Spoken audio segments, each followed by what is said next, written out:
বেশ কয়েক মাস আগে বিজেপি ছেড়ে তৃণমূলের নাম লিখিয়েছেন হলদিয়ার বিধায়ক তাপসী মণ্ডল। শাসক দলের নাম লিখিয়ে তোলাবাজিতে হাত পাকালেন তিনি। তার বিরুদ্ধে টাকার বিনিময়ে বাইরে থেকে লোক এনে শিল্পাঞ্চলে নিয়োগের অভিযোগ উঠেছে। আর এই অভিযোগ বিরোধীরা করেননি, করেছেন তার নিজের দলের কর্মীরা। বেনিয়মের প্রতিবাদ জানিয়ে বিধায়কের বাড়ির সামনে তৃণমূলের কর্মী সমর্থকেরা বিক্ষোভ দেখালেন। এই ঘটনায় ছড়িয়েছে চাঞ্চল্য।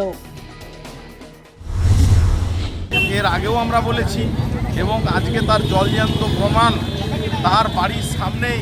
এখন সে যে বর্তমান দলে আছে তৃণমূল কংগ্রেস, সেই তৃণমূল কংগ্রেসের লোকজন ঝান্ডা নিয়ে তার বাড়ির সামনে হামলা করছে। এইটা আজকে আবার একবার প্রমাণ হয়ে গেল। এই যে দলবদলু বিধায়ক, এই যে টাকার বিনিময়ে লোক ঢুকায়, তার এটা প্রমাণ আরেকবার হলো। হলদিয়ার বিধায়িকা এ দল ও দল হয়ে দল বদলকারী বিধায়িকা এখন গিয়ে পড়েছেন তৃণমূলে। এখন তৃণমূলে পড়ার পর যারা নিজেদের রাজনৈতিক স্বার্থ চরিতার্থ করবার জন্য দল বদল করে, তারা যেখানেই যাবে নিজেদের স্বার্থ চরিতার্থ করবে। তাই হিন্দুস্তান ইউনিলিভারে নিজের স্বার্থ চরিতার্থ করবার জন্য বাইরে থেকে লোক এনে ঢোকাচ্ছেন, টাকা নিয়ে লোক ঢোকাচ্ছেন, আর তাদেরই দলের কর্মীরা এখন বিক্ষোভ দেখাচ্ছেন বিধায়িকার বাড়ির বাইরে।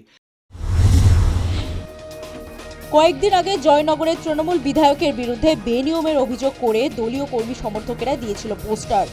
এবার হলদিয়ার বিধায়কের বাড়িতে হলো বিক্ষোভ। বিধানসভা ভোটের আগে এই ঘটনা তৃণমূলের অস্বস্তি বাড়ালো বলে মনে করা হচ্ছে। News time.